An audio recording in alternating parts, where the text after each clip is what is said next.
Everyone.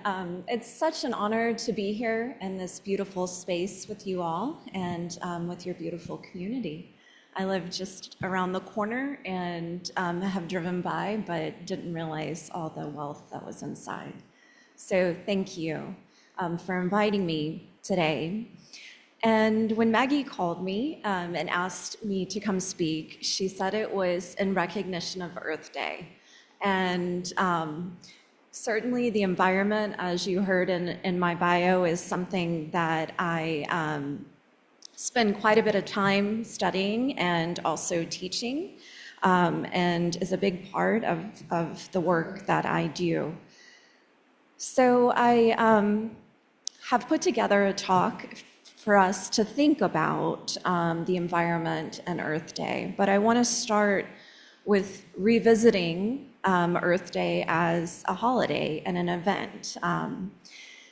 It is a day that in many ways has become a very comfortable tradition for us. We might participate in beach cleanups or planting a tree or other efforts to build awareness and care, recognition of care for our environment and Earth. But I want us to recognize that Earth Day started as something more disruptive, as many of you here likely personally experienced. That the first Earth Day on April 22nd of 1970 wasn't necessarily a celebration, but it was a protest. And it was a protest of outrage that unchecked offshore drilling had created what was then the largest oil spill off of the coast of Santa Barbara, California. And it was a protest in opposition to industries that for decades had poured so much chemical waste into the Cuyahoga River in Ohio that it literally burst into flames. And it was a protest where 20 million people in our country hit the streets to demand accountability and change to regulate industry and technology, to protect our natural environment and to protect our public health. And remarkably, it was a day and a movement that united what had previously been, in the decade prior, quite fragmented actions. It spurred remarkable change. In the year after Earth Day, the Environmental Protection Agency was created by President Nixon and authorized by Congress. And subsequently, Congress passed the Clean Air Act, the Clean Water Act, and the Endangered Species Act. So today, 75 years later, I encourage us to consider, where is our protest? And what can we do to positively affect our environment? As you heard in my bio, I'm a professor. I teach environmental management, environmental conflict resolution to graduate students, and I conduct research on disasters, environmental hazards from a social and governance perspective. What that means is I ask people about their concerns, about what they believe. I study how governments help us and how we interact with our government around these issues of the environment. So I'm drawing on that academic teaching experience and the research that I conduct and what I offer you to think about today. So when we talk about our natural environment, the air we breathe, the water we depend on, and the ecosystems that sustain us, we have to confront the issue of climate change. And science, we know, has made it clear that human activity since industrialization in the late 19th century has caused global warming. Our Earth's average temperature is 2 degrees Fahrenheit warmer than it was pre-industrialization. Now, why that might seem slight, any parent in here knows that a 2-degree change can be devastating for the health of a small child, right? The same goes for our Earth. And what that means is we are experiencing more extreme heat days, we are experiencing more drought. Ice at both of our poles is melting, causing sea level rise, and these impacts are widespread across our globe and intensifying in every region across the world. Many ecosystems are experiencing irreversible loss. About 1 million animal and plant species are now threatened with extinction, many within decades, and this is more than ever before in human history. We also know that those who contribute the least to this problem, low-income nations, small islands, marginalized communities, are actually those who face a disproportionate burden of climate change. They're experiencing natural hazard risk and environmental and socioeconomic damages that affect them profoundly. Adaptation to climate change efforts exist, but the gaps are widening between those who can afford it and those who cannot. This goes from the household level to the national level. And what this also means is that there are some regions that are facing the limits of what adaptation can actually accomplish. If you just look to our neighboring state, Louisiana, we know that along the coast there, in Homa and other places, sea level rise is forcing people to literally retreat and move. We also know that our island home here is on the front lines of climate change in many ways. We're experiencing some of the nation's fastest sea level rise, more intense flooding, and rapid ecological changes. Over 27 inches of sea level rise has occurred on the island in the last 120 years, roughly about 3 times the global average. And since 1904, relative sea level rise has increased by 2.5 feet, which is driven by both rising oceans, but also land subsidence or sinking. And projections show we can expect even more of this into the future, which would inundate our neighborhoods, our roads, and our critical facilities. We also know that here on the island, that would mean storm surge risk would be even greater. A Hurricane Ike of tomorrow is going to create more damages than it did 15 years ago. And we also know that more than 35,000 acres of intertidal marsh across the Galveston region has been lost since the 1950s due to sea level rise and subsidence. The choices we've made in land use and development have made all of this worse. We've lost huge percentages of our tidal flats and our beaches as well. Now, while in the past climate change has been a controversial issue that's been disputed, do you believe in climate change or not? This has changed. National research that surveys people actually shows that 3 in 4 people acknowledge human-induced climate change and believe that humans have contributed some or a great deal to it. My own work in looking at young generations, so millennials and Gen Z, has found that younger adults are actually even more concerned about the environment than older generations. And that higher educated adults and those who belong to racial and ethnic minority groups are also even more concerned about the issue. And those reasons being that they have borne some of the disproportionate impacts of environmental risk. We also know and recognize, whether you're a political scientist or just someone watching the news, that divisions on climate change is firmly rooted in political or within partisan politics in our country, that it becomes an issue of Republicans versus Democrats. And what's interesting about this for me as a researcher is that political scientists in the past decade, just the last 10 years, have started recognizing that political party affiliation and identity is what we call a social identity, akin to something like your gender or the race or ethnic group you belong to, that people are now deeply identifying with being a member or a supporter of a political party, and that they're doing so almost like rooting for a game where you have a team and you want that team to win no matter what. That becomes incredibly hard because it creates social and relational conflicts on top of policy conflicts, which we may be able to resolve.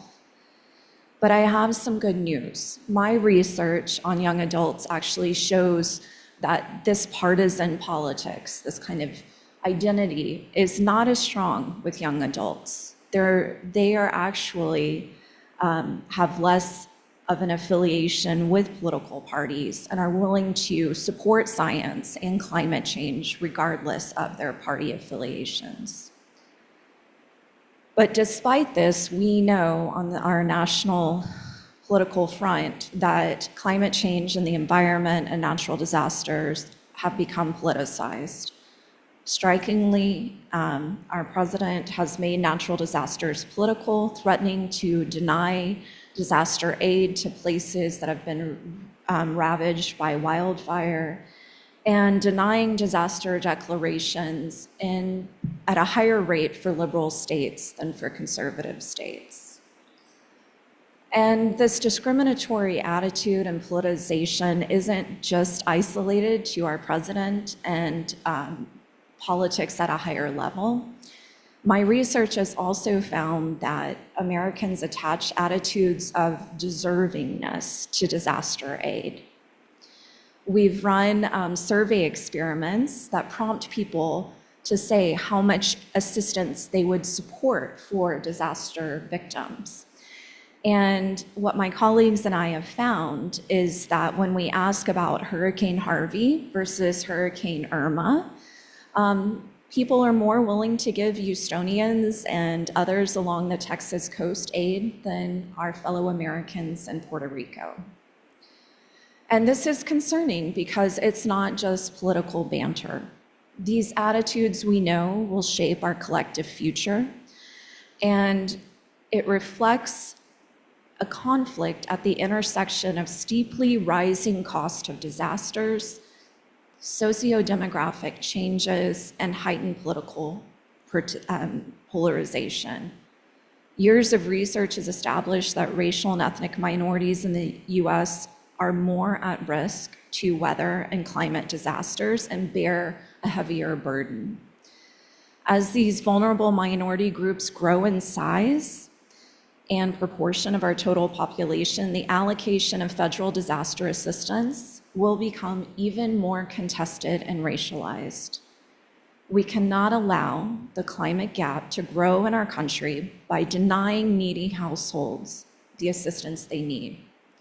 And we need to think about how we can distribute this aid fairly and make sure that we're decreasing our climate risk in a fair way at the same time. So far, I've painted a fairly gloomy picture. What do we do in the face of this?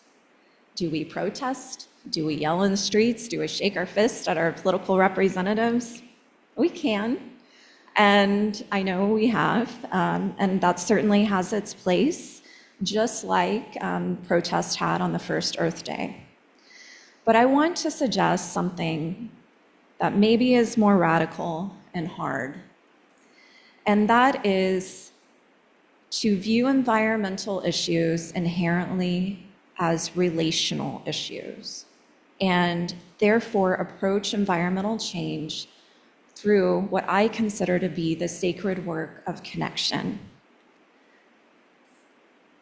So let me just take a sidestep to explain why I've come here at this place of connection. Some of the other research I'm in the middle of doing looks at risk communication and how we can better communicate hurricane risk to protect people and get them to take protective action that is advised. And we're studying this because we recognize that we now live in a digital age where we seek out information differently, and information is presented to us in a very different format than even 10, 15, 20 years ago. And what we have found in this research by interviewing emergency managers and now surveying residents along the coast is that there is a lot of noise in our information environment, and emergency managers are concerned about that noise. Noise being, we have so much interaction with so many different information platforms and sources on a daily basis. And so many of those sources are influencers, those that are giving out information, trying to have a soapbox or a platform for it, alongside traditional media and risk communicators, but without the knowledge and background to do so. And we also know, against all of this backdrop, that most American adults now seek out information on social media. And social media can be rife with misinformation from those influencers. It also means that we're in these echo chambers where whatever you previously believed and assumed is just being echoed or represented back to you. And so in this environment, we are finding in very real ways that the truth is hard to know what it is, right? And that our risk communication needs to be changed. I say all of this because what I'm offering and suggesting is that we have to connect in this environment where we live in an age of alternative facts, so to speak. And how do we do this? Well, I think that what we should do is connect and to talk and to do things together. And in doing this, this will be our radical change. The Yale program on climate change communication gives some really great guidance on how to talk to other people about climate change. And it echoes a lot of what I teach in my environmental conflict resolution class. You start with shared values, not facts. Nobody wants statistics and facts slammed in their face. People connect more readily when a conversation can begin on common ground. So is it caring for our coast? Is it preserving wildlife habitat? Is it making sure our families are healthy or stewarding our island home for our children and generations in the future? And we have to meet people where they are in terms of what they care about and the information that they have and that they're willing to consume. And in doing so, we should listen first to understand what their perspective is. We have to be curious about their perspective, ask questions, reflect on what we hear, and show that we are genuinely trying to understand their concerns and experiences. And this in itself will help reveal shared ground. National surveys by Pew Research Centers and others show that the majority of Republicans think that climate policies will hurt them economically. That reveals a value, a common ground to come to someone about. We both care about the economy. Let's talk about this, right? And by listening, we can then find what those shared values are that we can then move forward and be connected. We also should focus on solutions and focus on hope. Fear-based messaging can shut people down. The truth is, most of our climate models don't operate at the fine scale of our neighborhoods. They're not downgraded enough to do so. So while they can give us a big picture of what's happening across our region, across our country, across the globe, we don't always know what will happen at the neighborhood scale. And they certainly don't account for the work we're currently doing that could change the future. So focusing on solutions and focusing on hope can be a bridge. And I want to give you some examples of hope. I did a research project a few years ago that was actually focused on how individuals support the Ike Dike or not. And part of that was also asking about other types of coastal mitigation strategies, ways to reduce our risk And what I found is that the overwhelming majority of Galvestonians and other residents in Galveston County were supportive of natural solutions. They wanted to use things like restoring sand dunes and wetlands just as much, if not more so, than structural mitigation like levees, seawalls, and dams.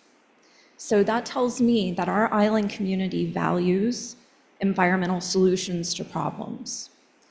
And these problems are often addressed by decision makers that we elect and appoint through structural methods, but we need to speak up and say these solutions could look different. Another point of hope for me is another research project I've been part of that is a collaboration with my marine biology colleagues.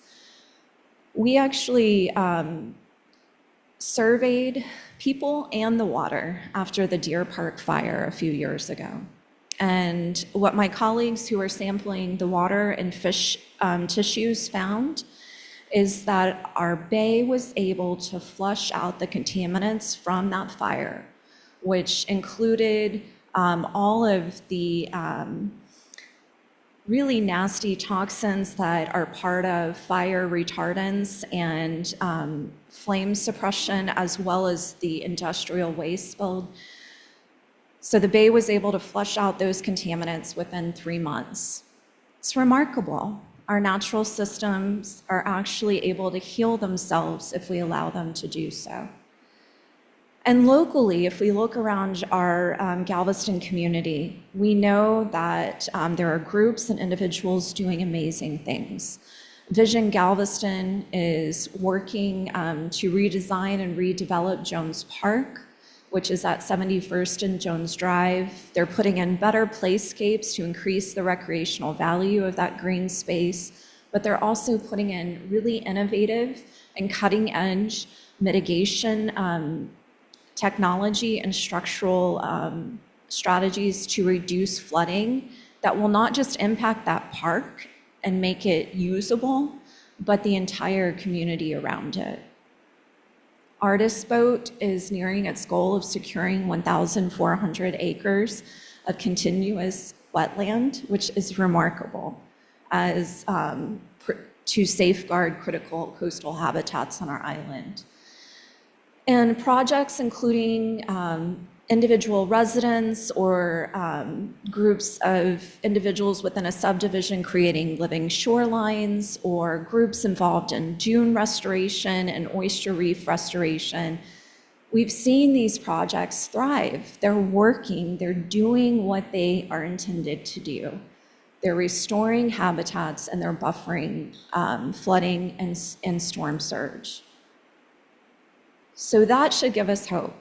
We can also share with others and connecting with them practical ways we can make a difference. Recycling programs on the island, the farmers market are ways that households can reduce their energy consumption. Recycling paper and plastics, we know, uses less energy than producing them from raw materials by about 40%, which is significant. And buying locally grown and harvested produce cuts out the middleman, which saves energy costs and transportation and production. We also can do things like volunteer to educate young students with farmers market outreach and the programs that they do in schools. And we need to pay attention to these outreach and education programs in our community because many of them are now under the threat of defunding. And we can also talk to others about ways to conserve water in our households. The water that we use in bathrooms is a huge, it is a huge part of our water use, about 50%. So when we're restoring our older homes, we fix leaks. We replace fixtures with those that are high efficiency and low flow. And all of this can make a difference. We can tell others our story about how we are growing native plants to support pollinators, how they're not simply just providers of pollen and nectar, but places where eggs are laid and larvae feed. And we can share experiences with beach cleanups and oyster reef restoration if we've been part of it, and express how it feels to see the beach free of debris and the birds dancing along the water's edge without the threat of plastic. And just how it looks to see a glimpse of the world, even if it's a small slice, with nature as it should be. So focusing on these solutions and shared values, I truly believe can help us create the sacred space of connection that can bridge divided attitudes and inspire hope and change. So in celebrating Earth Day this upcoming week, I hope that we can remember that even as the evidence of climate change piles up around us, and hotter summers, and higher sea levels, and species loss, and disappearing Martians, the Earth is still offering us moments of beauty that can call us all back to its wonder. Each year, researchers identify roughly 16,000 new species. A reminder that even in a time of rapid loss, the world is still revealing life that we've never seen before. And to tap into that hope, I find it remarkable that all we have to do is go out and be in nature. There was a plaque in my grandmother's garden that's now in my mother's garden that reads, "The kiss of the sun for pardon, the song of the birds for mirth. One is nearer God's heart in a garden than anywhere else on earth." And I feel that deeply. For me, all it takes is a visit to the beach, gazing at the Gulf horizon, breathing in the salt air. I don't know about you, but I feel all at once very small, but deeply connected.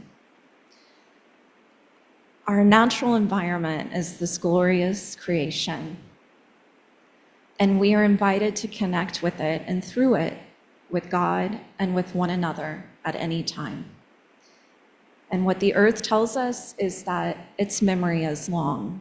It remembers in tree rings and coral skeletons and layers of sediment and ice. It remembers droughts and floods and extinctions and evolutions.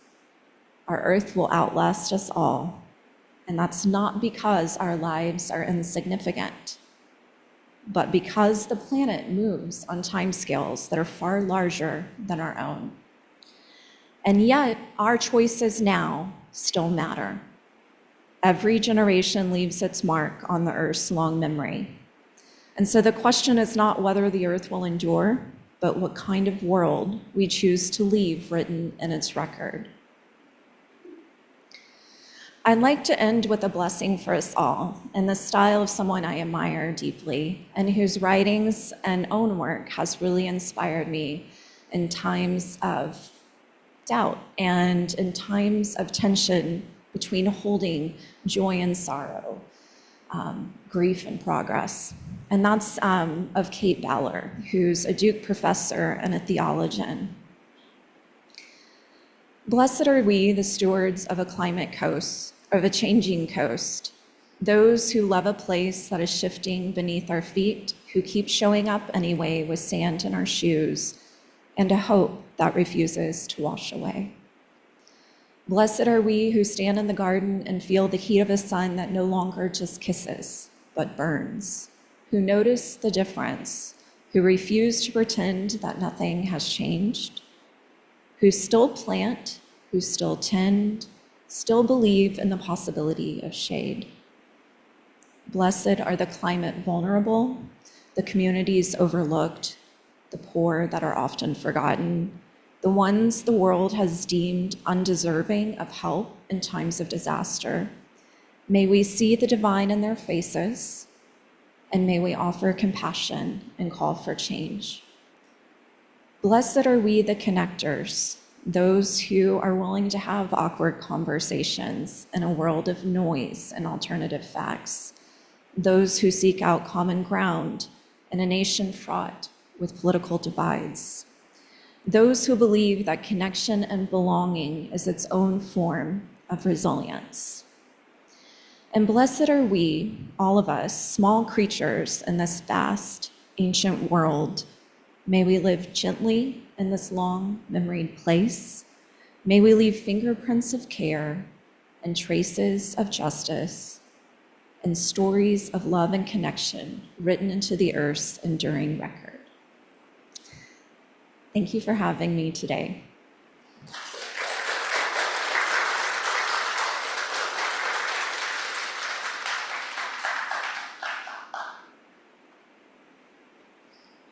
Thank you, Dr. Ross-Wootton. That was informative and inspiring.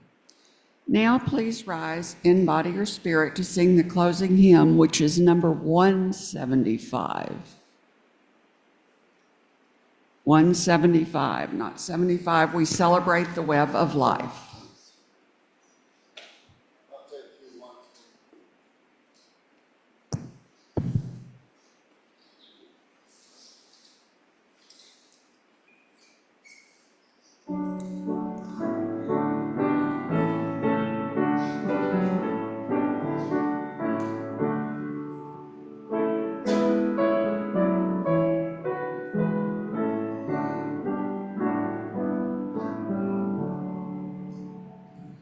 We celebrate the web of life, its magnitude we sing, for we can see divinity in every living thing. A fragment of the perfect whole in cactus and in quail, as much in tiny barnacle as in the great blue whale.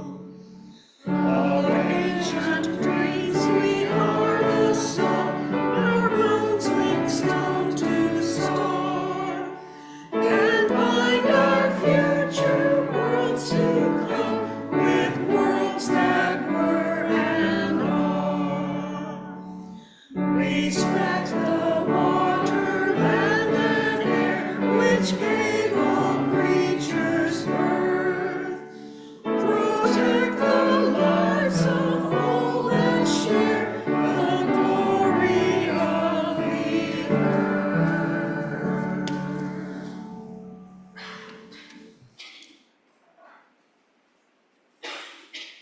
Thank you, James, and the impromptu choir. My closing words are by Luther Standing Bear, a Lakota author, educator, philosopher, and actor. The elders were wise. They knew that man's heart away from nature becomes hard. They knew that lack of respect for growing, living things soon led to lack of respect for human life, too.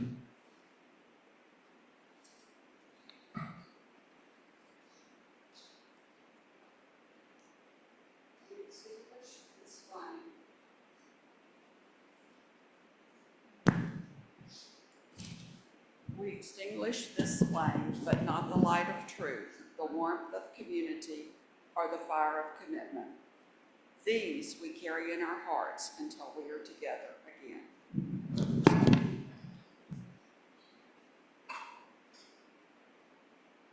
Now please join in singing the choral benediction, which is printed in the order of service. Blessed be the tie that binds.